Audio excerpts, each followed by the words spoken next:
Halo,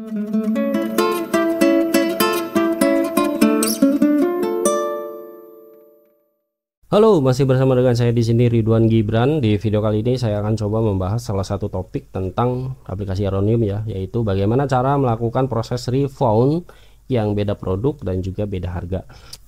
Sebelum masuk inti pembahasannya, di subscribe dulu dong ya channel YouTube ini biar bisa berkembang dan biar saya itu semangat gitu ya dalam membuat konten-konten tentang aplikasi Aronium tentunya ya. Oke, cara untuk melakukan proses refound yang beda produk dan juga beda harga itu sebenarnya cukup simpel sekali ya. Di sini nanti saya akan coba mensimulasikan dari awal, dari mulai saya itu membuat modal kasir sampai ke proses pembuatan refoundnya. Nah, pertama di sini saya akan menunjukkan kepada kalian terlebih dahulu bahwa saya itu sudah membuat sebuah produk ya. Ada 3 produk dengan inventory masing-masing dari produk itu adalah 500. Jadi ada kopi, rokok dan juga kopi B. Nah, sekarang saya akan coba akan menambahkan kasir dulu nih di sini untuk penjualan hari ini. Misalnya modal kasir saat ini adalah 200.000 ya, atau kasirnya adalah 200.000. Kemudian di sini deskripsinya ditambahkan saja sebagai modal kasir, misalnya kasir. Oke. Setelah itu tekan save. Terus kita cek ya apakah modal kasirnya sudah dibuat atau belum. Di bagian cash in out. Nah, di sini ada loh kok 20.000 ya. Ya udahlah, nggak apa-apa deh ya. Ya namanya juga contoh kan. Oke, nggak masalah. Nah, misalnya saat ini itu ada konsumen yang pengen beli rokok dan juga kopi dong ya. 457. Nah, misalnya ada yang beli rokok dan juga kopi. Terus dibayar, terus selesai. Nah, transaksinya sudah beres. Terus kita coba cek di bagian dokumen ya. Kita coba cek di bagian dokumen. Jangan lupa juga ini di dokumen type-nya kita pilih sales terus search. Nah, ini adalah dokumen transaction yang tadi itu sudah dibuat. Nah, misalnya si konsumen itu balik lagi ke toko dong. Dia itu balik lagi ke toko terus pengen nuker si kopi B ini, ditukernya ke produk kopi. Nah, bisa kalian lihat di sini untuk kopi B itu kan harganya 25.000. Nah, sedangkan untuk si kopinya harganya 15.000. Nah, oleh karena di sini akan ada pertukaran barang, berarti kita harus mengembalikan nominal uang yang sebelumnya sudah diberikan oleh konsumen ke kita gitu ya, sebesar Rp10.000 dari pembelian si kopi B ini. Nah, cara membuat refundnya sebenarnya cukup simpel. Kita masih bisa memanfaatkan fungsi dokumen sales ini ya. Kita bisa mengeditnya. Tetapi sebelum itu kita coba cek dulu kondisi inventory-nya. Nah, kita fokus di bagian kopi B. Oleh karena kopi B ini itu tadi sudah dilakukan transaksi ya sebesar 1, berarti di sini itu dia kepotong nih jadi 499. Terus juga kita cek di bagian di bagian report ya, di bagian report produk. Kita coba saya salah. Sorry. Nah, di bagian produk kita coba cek dulu. Nah, ini adalah bentuk laporannya nanti ya. Si kopi B di sini sudah ada transaksi 1 dengan total nominalnya itu adalah 48.000. Nah, kira-kira seperti itu. Oke, langsung saja kita akan buatkan proses refoundnya.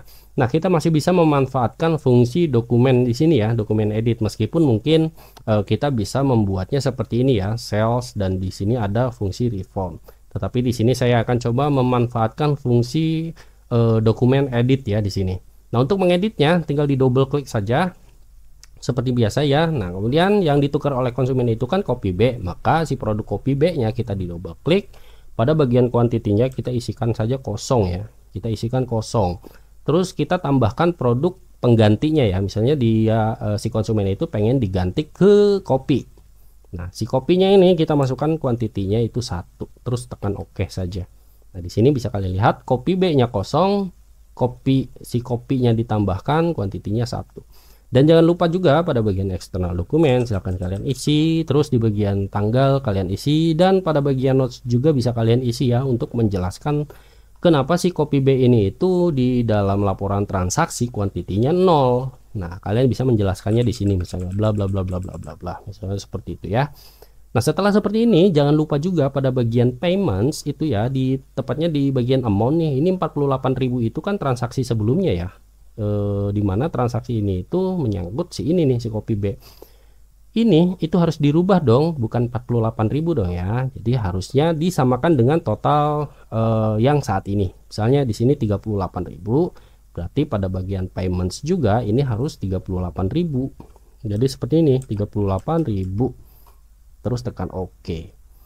Nah, setelah paymentnya diedit ya jadi 38.000.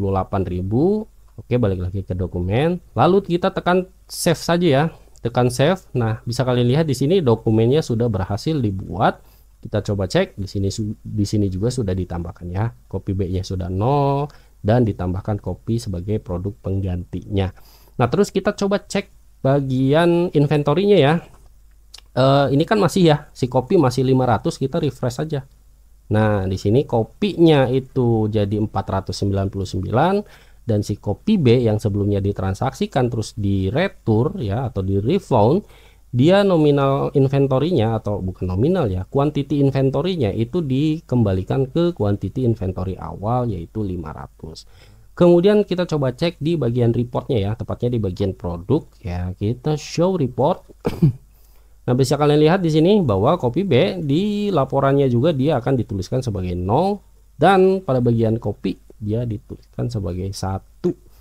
Nah, kira-kira seperti itu. Nah, oleh karena di sini itu ada pertukaran produk yang beda harga, otomatis kan ada nominal uang yang harus dikembalikan ke konsumen ya dari pertukaran produk copy dan copy B ini yaitu sebesar Rp10.000 ya. Kita bisa cek di sini. Nah, ini kan copy B harganya 25.000 nih. Sedangkan si kopi itu harganya 15.000. Berarti kita itu harus mengembalikan ke konsumen nominal uang sebesar 10.000 dong ya, Rp10.000. Nah, itu kita harus catat tuh di bagian cash out. Ya, jadi harus kita catat tepatnya di bagian remove cash ya di sini. Misalnya 10.000. 10.000 itu apa misalnya? Di sini kalian jelaskan saja ya 10.000 ini itu untuk apa. Misalnya uang kembali hasil tukar barang misalnya ini mah ya, itu kalian bisa atur-atur sendiri saja kata-katanya ya. Misalnya uang kembali hasil tukar barang invoice sekian barangnya ini tanggal segini ya dan lain-lain gitu ya. Lalu tekan save. Oke, terus kita coba cek apakah posisi cash outnya itu sudah dibuat atau belum. Nah, di sini sudah dibuat nih 10.000 gitu ya. Mudah-mudahan apa yang saya jelaskan di sini bisa kalian pahami ya, dan mohon maaf juga kalau misalnya saya sedikit belepotan ngomongnya ya. Tetapi mudah-mudahan sih kalian ngerti dan paham ya. Oke, mungkin cukup sekian aja video kali ini. Sampai bertemu kembali di video-video berikutnya bersama saya Ridwan Gibran.